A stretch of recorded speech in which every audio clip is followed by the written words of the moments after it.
Recently, in an effort to hoodwink the people of Zimbabwe, ZANU-PF, through its information department, held a press conference at which they invited the co-chairperson of COPAC, Honorable Paul Manguana, to make certain statements. At that press conference and subsequent interviews, Honorable Manguana made a number of important statements. The first important statement is that he acknowledged that any extension of term for the president requires a referendum. He was very emphatic about that if it came to extension of term of office for the office of president, then a referendum is required.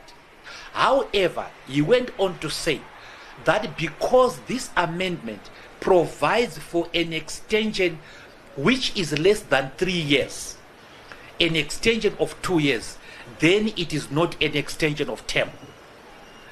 Honorable Manguana went on to say that the Parliament of Zimbabwe was clothed with unmitigated powers to amend the constitution without necessarily going for referendum.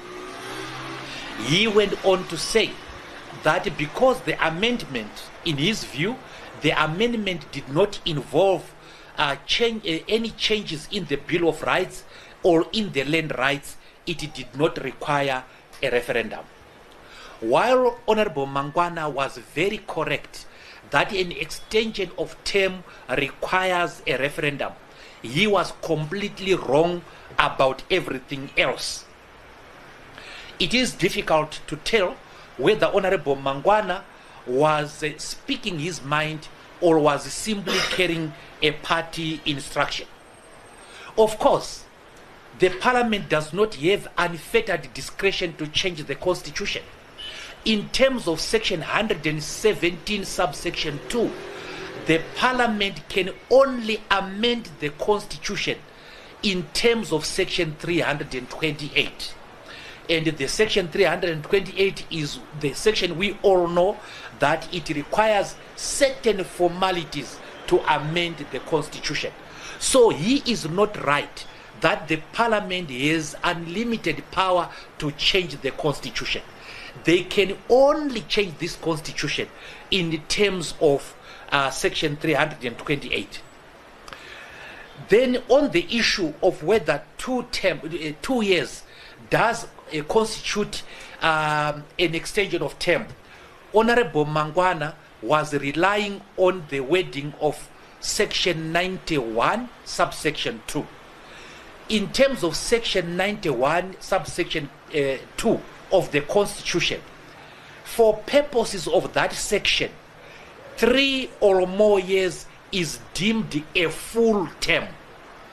In other words, where a person has been given an additional 3 years, they are deemed to have been given an equivalent of 5 years. In other words, they are deemed to have been given a full term. What is important about this section is that a person who has been given 3 years and more is deemed to have been given a full term. It means, therefore, that a person who has been given less than 3 years has been given an extension of term but not a full term.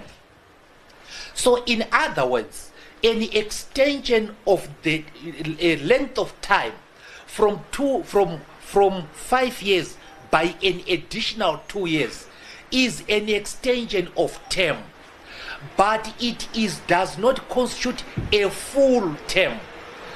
Now, for the avoidance of doubt here, what this section says is that 3 years will be construed as a full term, but anything below 3 years is an extension of term, but it is not a full term, but it is an extension nevertheless.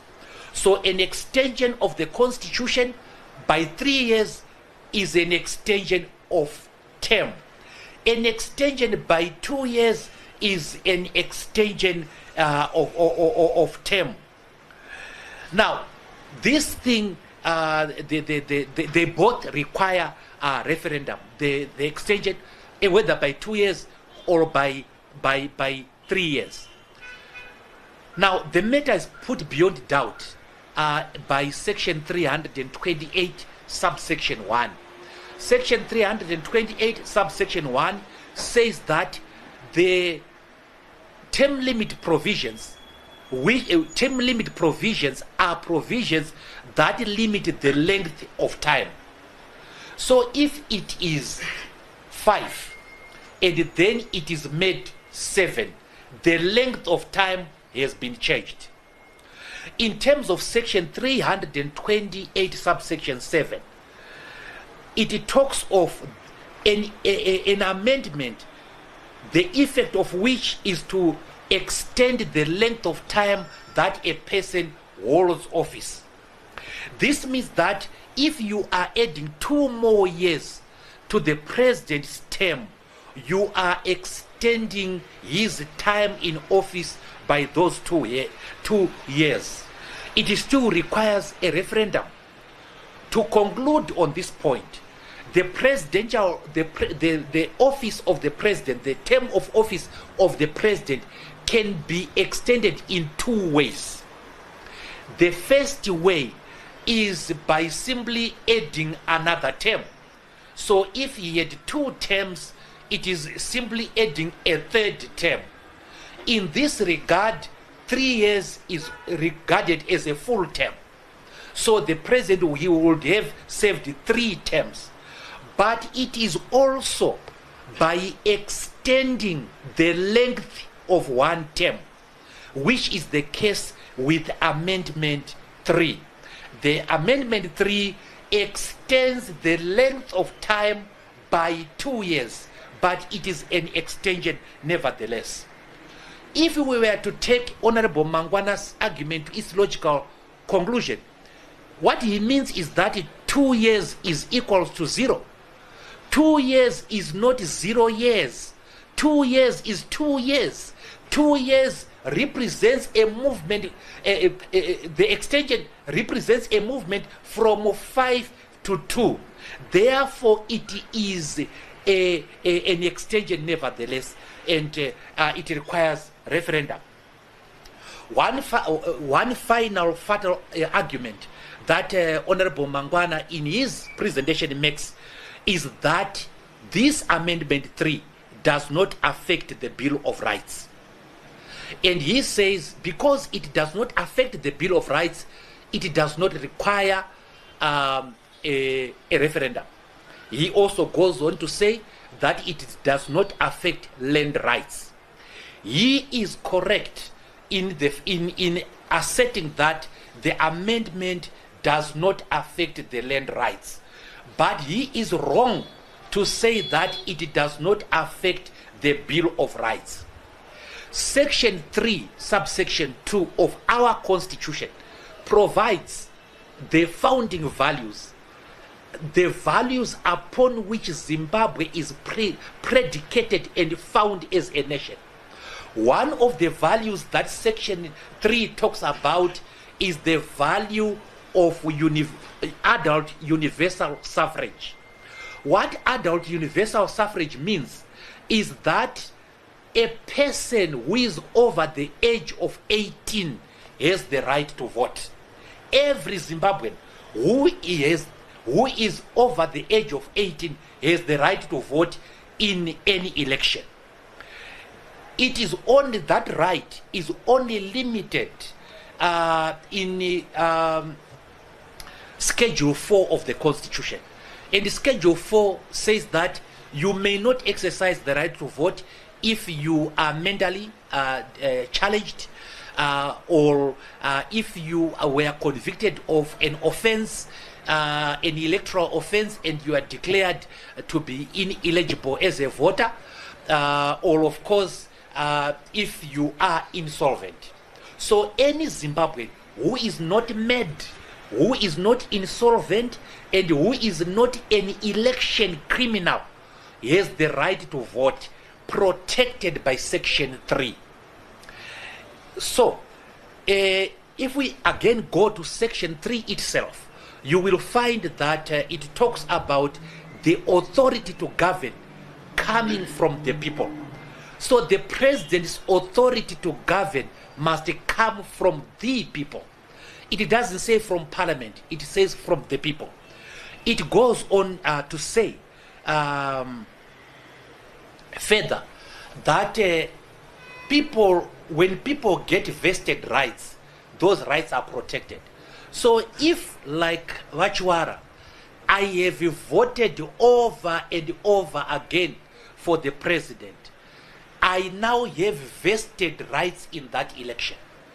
And those vested rights should not be taken. Now, how does this affect the Bill of Rights? By operation of Section 46 of the Constitution. Section 46 of the Constitution talks about when interpreting the Constitution. And it says, when interpreting the Constitution, you must do so in a manner that promotes values and principles that underline a democratic society based on openness, justice, human dignity, equality, and freedom. And in particular, the values and principles set in Section 3. That is adult universal suffrage. The right of any Zimbabwean who is not mad, who is not insolvent, who is not a convicted election offender to vote in any election. As long as you are 18 years, you are allowed to vote. And this is what is called, is meant by adult universal suffrage. This was an ideal of the armed struggle. The people went to war. Among other things, they wanted the right to vote. In fact, they used the similar words. We want adult universal suffrage. One man, one vote. Of course, they should have said one person, one vote at that point in time. But they talked about universal adult suffrage. Now, Section 67 of the Constitution of Zimbabwe is in the Bill of Rights.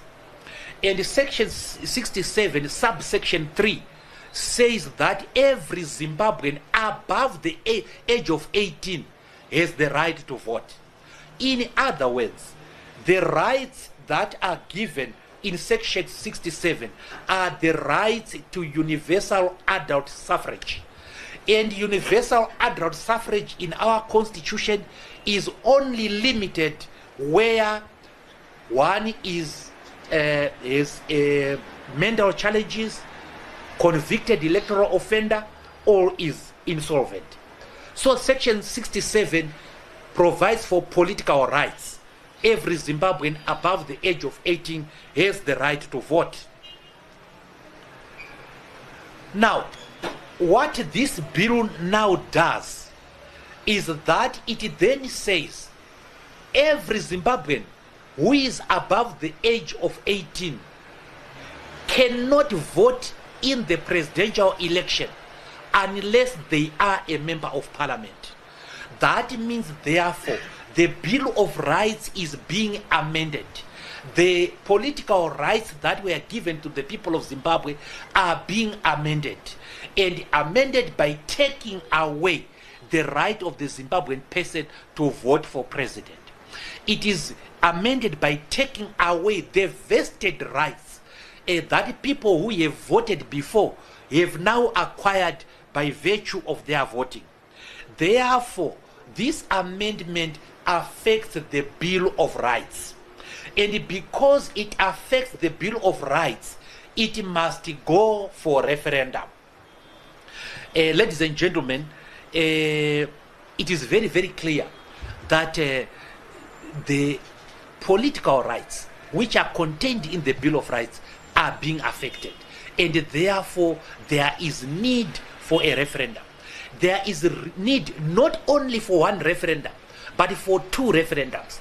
The first referendum is to determine whether the Zimbabweans want the extension of term or not. That is whether the president's term from 5 years must be changed to 7 years. That is the first referendum. The second referendum is coming by virtue of Section 328, and it is where the President Mnangagwa must benefit from the extension of term. With the greatest of respect, the press conference at which Honorable Manguana was asked to speak, and it is very easy to see from the body language that he does not believe in what he is talking about. It is very, very clear for all of us who know him. It is very, very clear that what he is talking there does not make sense. He is a man who was involved in the crafting of this constitution and who knows the intention of the legislature. And the intention of the legislature was to protect the values of the liberation struggle. If you go to the preamble of this constitution, you see us talking about respect of the values of the liberation struggle. If you go to chapter 2 of this constitution, you see us talking about the respect of the values of the liberation struggle. One of the values of the liberation struggle was universal adult suffrage, the right of a Zimbabwean person to vote in an election, and more importantly, to vote for the president.